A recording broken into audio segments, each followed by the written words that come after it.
Kamusta? Mabuti! For today's video.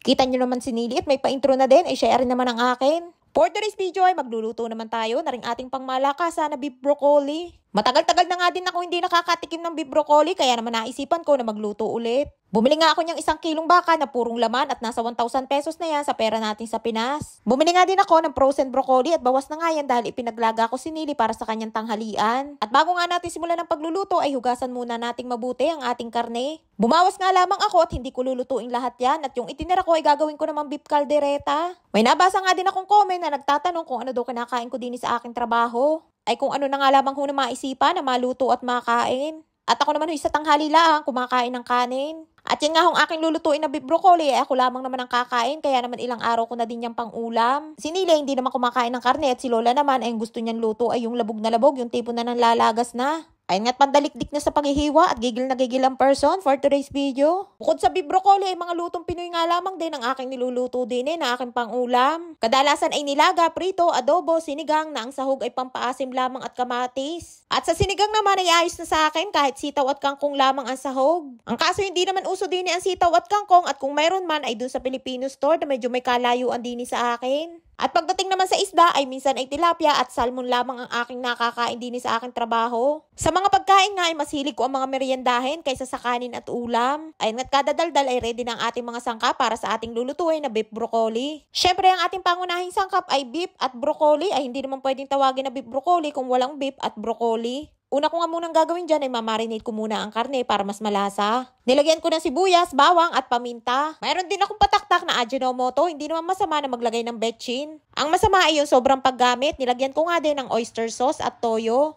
At pagkatapos ay mekos-mekos lang at hayaan lamang nakababad ng ilang minuto bago lutuin. Sa pagluluto nga ng beef broccoli o sa kahit anumang putahe ay may kanya-kanya tayong version ng pagluluto at rin namang akin ay ang aking alam. At pagkatapos kong ibabad ng ilang minuto ang karne ay di umpisahan na nating lutuin. Nagisa nga lamang ako ng sibuyas at bawang bago ko ilagay ang templado na karne. Ayos nga lamang kahit hindi na i-marinate, minsan nga ay ganun din ang aking ginagawa. Diretso gisa na sa kawali at hindi ko na ibinababad. At dahil tansya-tansya lamang naman ang ating pagtitimpla ay pwedeng dagdagan kapag kulang. Kaya naman dinagdagan ko pa dyan ng oyster sauce at pagkatapos ay halu-haluin lamang. Ako naman hindi expert sa pagluluto pero maalam din naman at sa palagay ko naman masarap-sarap din naman ang aking luto. Ay sino pag naman pupuri sa sariling luto? Ay di syempre yung nagluto. Ayun nga't malapit ng maluto, nakailang takip na nga ako dyan at nakailang halo. Kupot ng aking buksan nga ay muntik pang maiga kaya naman nilagyan ko ulit ng tubig.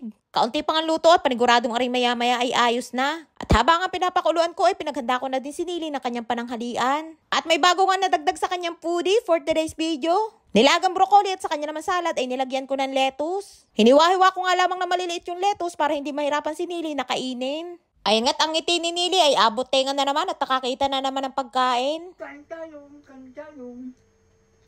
Sabi nga ng doktor ni Nili, pakainin daw ng mga green na gulay kaya naman ibinili ko ng broccoli. At yun namang lettuce ay pinabili ni Lola sa kanyang manugang na si Rapi. At pati nga yung pipino na niyadyad ko ay hindi ko na din binalatan. Para talagang green na green at nakakain din naman talaga ang balat ng pipino. Ayun nga't sarap na sarap si Nili sa kanyang kinakain at kahit nga ikaw na nanonood lamang ay talaga namang matatakam ka din. Ito na yung na beef broccoli, yung salat. Si Nili nga hindi mahirap pakainin at lagi simot sarap kaya naman laging ubos ang kanyang pagkain at walang tira. At kahit nga araw-araw ay gulay ang ipakain mo ay wala yang reklamo. Ayun nga't kahit nanguya ay tuloy pa din ang pagmamarites. May kadaldalan nga din si Nili at mahilig din niyang magkwento. At pagdating sa pagkain ay lagi kong pinoproblema ay yung pagkain ni Lola para sa kanyang tanghalian. At pati nga si Lola ay minsan ay nai-stress din dahil hindi niya alam kung anong gusto niyang kainin. Ay siya balik na naman tayo din sa akin niluluto. Baka ari abutin na naman ang iga at saka mamarites. Nilagyan ko nga din ng kaunting asukal pampabalansin ng lasa. At pagkatapos ay isunod na din na ilagay ang ating pampalapot na cornstarch. Hindi ko na nga inilahat at tansyahan nga lamang din ang paglalagay. At syempre ang ating pampinali, hindi mo masasabing beef broccoli kung walang broccoli. Konting kembot na nga lamang at malapit na ding maluto. Ari nga at tiki man time na ay siya ilang take kahit mainit. Ay sa paggawa ko nga ng bidyong are ay talaga namang gutom ang inabot ko eh. Ay sa halip na madadali ang pagluluto ay di panay pa ang video. Ayan nga't craving satisfied na ang person at luto na ang ating beef broccoli for today's video. At habang nga nagsasandok ay panay pa ang nguya at red na red ang person ay daig pa ang my birthday. Ayan at ready na ang ating beef broccoli na talaga namang napakayami. Napakasimple nga lamang at napakadaling lutuin at paniguradong kayang-kaya mo din. Ay ano pang hinihintay mo ay siya'y magluto kung napapaibig. Lapangan time na, kain po tayo. At hanggang dyan na nga lamang po ang ating kwento for today's video at shoutout time na. Shoutout po kay Ate Edith Macaraig de Guzman ng Candelaria, Quezon. Shoutout po kay Melody Amores ng Cavite. Shoutout po kay Jairus Drake Ramirez ng Dasmariñas City. Shoutout po kay Katrina Goden ng Bulacan.